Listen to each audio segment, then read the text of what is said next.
Besoj që sa i përket kësaj çështje ne jemi të prerë si Gjykatë Supreme, kemi vendimmarrje, kemi praktikë krijuane, do të thotë ne kemi disa vendime apo X vendime që kemi konstatuar që kjo drejt nuk mund të mohohet, do të thotë pensioni i pleqërisë pavarësisht se merr një pension tjetër nuk mund të mohohet edhe kjo nuk është e diskutueshme brenda Gjykatës Supreme.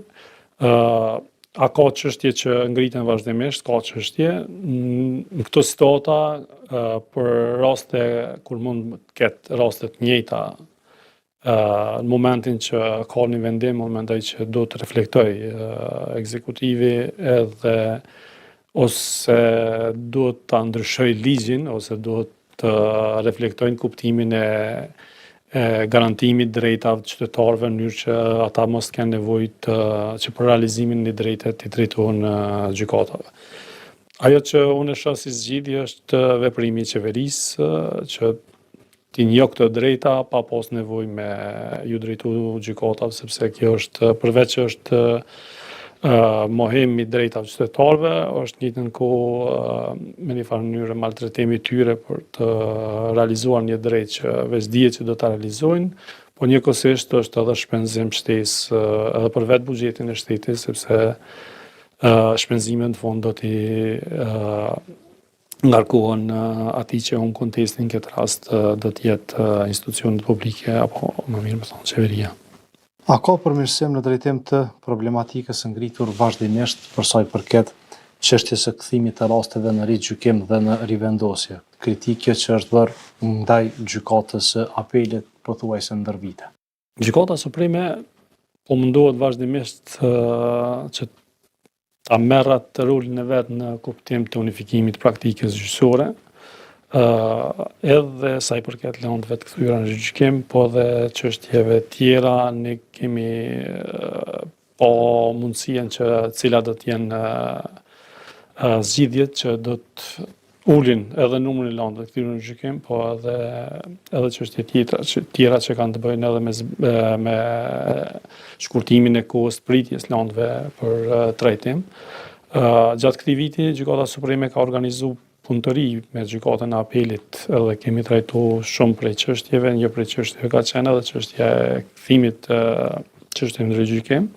Po ashtu kemi organizuar edhe punëtori me secilën prej gjykatave themelore, edhe në çështjet penale edhe në çështjet civile, në atë mënyrë që t'i adresojmë problematikat që rrjedhin prej punës të përditshme të gjykatave dhe të shohim se cilat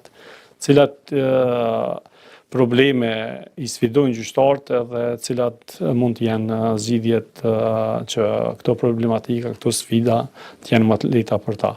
Unë personalisht ju kam thonë në vazhdimsi gjyqtarëve që të ngritin çështjet që mendojnë që janë sfiduese për ta, që nga praktika, edhe ajo që mas pakti do t'ja lejojmë brenda sistemit gjyqësor është që të krijojmë praktika paralele, do të thotë krijojmë disa praktika për çështje të njëjta. Kjo nuk do të lejohet asnjëherë sepse pastaj krijon pasiguri juridike, krijon pritje ndoshta prej qytetarëve, pritje jo ekzistente, sepse nëse krijohen praktika brenda gjykatave themelore, disa praktika, po edhe brenda gjykatës së apelit, atëherë pritjet janë që varësisht se kush do ta trajtojë lëndën, do të fitoj apo s'do të fitoj, kështu që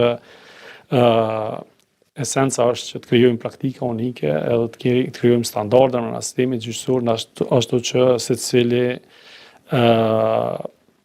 profesionist ta di që një çështje mund të fitohet në gjykatë apo nuk mund të fitohet në gjykatë.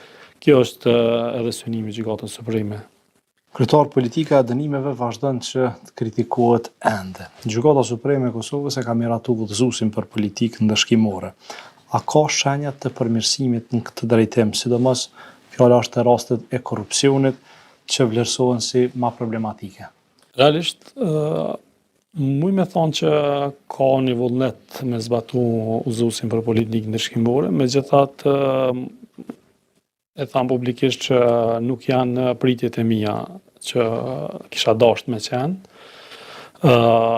udhëzuesi nuk po zbatohet ndaj atë mas që është dashur me u zbatu. Edhe sa i përket veprave të korrupsionit, edhe të krimit të organizuar, do të thotë do të kishim dashur që gjyqtarëve të hyjnë në punë më shumë udhëzuesi me qëllim që të kemi një praktikë më unike në trajtimin e çështjeve identike. Sot kemi gjyqtarë që shqiptojnë dënime sipas udhëzuesit dhe kemi gjyqtarë që shqiptojnë dënime jashtë udhëzuesit që nënkupton ndoshta janë dënime të vogla edhe jo konforme me udhëzuesin që me një farë mënyrë krijon perceptim të gabuar apo edhe për gjyqësorin, po edhe për gjyqtarin individual se ndoshta ka shumë arsye që mund me ndiku në atë vendimmarrje.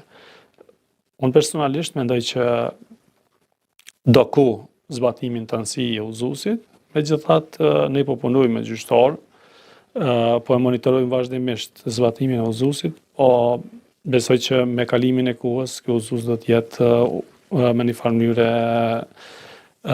mjet i punës për secilin gjyqtar. Kryetar, në rastet e mosdeklarimit të pasurisë, kemi një gjykim të Gjykatës Supreme që sipas analizës të Institutit Kosovës për Drejtësi, praktikisht e ka dekriminalizuar këtë vepër penale. Cili është vlerësimi juaj për këtë dhe si duhet të adresohet kjo çështje tani tutje? Sa i përket vendimit, nuk mundna me folë për vendimin individual në kuptimin që krijojnë standarde dhe krijojnë praktika brenda sistemit. Fatkeqësisht e kam përcjell zhvillimet dhe lidhur me konferencën që e keni marrë dhe me debatin që u bë rreth këtij vendimi.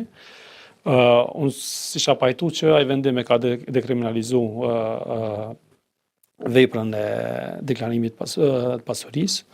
Kisha thonë që ai është një vendim i vetëm, ndoshta më shumë të ka të bëjë me arsyet që janë dhënë atë vendim se sa me vendimmarrjen. Unë personalisht e kam diskutuar edhe me drejtorin e agjencisë dhe i kam thonë që nuk mund të kriminalizohet pse dikush e ka marrë pagën prej buxhetit të shtetit e ka harruar me deklaru. Nuk mund ta ndjekësh për vepër penale në ato raste. Do të thotë determinuese dashja për me kriminalizu veprën. Për me thonë natyrë kriminale është dashja. A ekziston dashja nëse dikush ka marrë parë prej buxhetit dhe si ka deklaru? Ka të bëjë me harresën që nënkupton që diçka që sepse edhe me desht me mshef nuk mundesh me mshef sepse ke marrë parat përmes buxhetit që nënkupton që s'ka dashje për me mshef diçka, sepse edhe është jo natyrshme me mundu me mshef diçka që ke marrë prej shtetit. Po megjithatë te kjo vepër ka pas aty edhe në arsyetim siç e thatë ju referenca në ligjet të shfuqizuara, referenca të cilat e kanë bë një vendim që praktikisht e ka dekriminalizuar, sepse as në rastet e prokurorëve, e as të gjykatësve s'ka pas guxim as me i ngrit me këtë akuzë e as me gjyku këtë rast. Fatkeqësisht, po e tham, fatkeqësisht ky vendim nëse u përdor për prokurorëve dhe gjyqtarëve, atëherë është diçka që sistemi nuk po funksionon. Realisht aty shihet qartë që arsyetimi nuk përkon me vendimmarrjen. Që është gabim. Ka dështu në këtë rast Gjykata Supreme, na do të më pranu fajin që kemi dështu, sepse ka dështu dhe gjyqtari që e mban praktikën kur e ka lëshu me kaluaj vendim, ka qenë ndoshta edhe neglizhencë e gjyqtarit kur e ka lëshu, nuk po di sepse na shpesh përdorëm formular në kuptimin shkruajmë mbi vendimin e mëparshëm. Është jo vetëm gjyqtar, po shkruajnë gjithkush mbi vendimet e mëparshme edhe ndoshta edhe gjyqtarit i ka ik ai detaj i zbatimit ligjit edhe nuk po e di arsyeën sepse gjyqtari është në pension edhe s'kisha dashur me diskutu këtë çështje, po gabimet janë njerëzore. Po ndërtosh pastaj kauza mbi gabimet është diçka jo normale edhe jo në rregull. Kjo është esenca e asaj që po duam të them. Pra, çysh do të me u vazhdu tash rastet do të me u trajtu njëjtë në bazë të ligjit dhe ky rast mos më u marr si një rast që asnjëherë s'kemi thonë që ky rast duhet më u marr si prokurori duhet me trajtu se cilën vepër në kuadër të rrethonave të rastit, se cila vepër i ka specifikat e veta. Padisht me komentu tash për çka është ajo gjykim lirues, secila rrethon, secila vepër i ka rrethonat e veta. Edhe nëse përbën vepër apo s'përbën, duhet me i shiku gjitha rrethonat e mundshme të asaj vepre. Kështu që është diçka që nuk mundemi me thonë që duhet me kriju standardin për me një akt gjykim. Asnjëherë.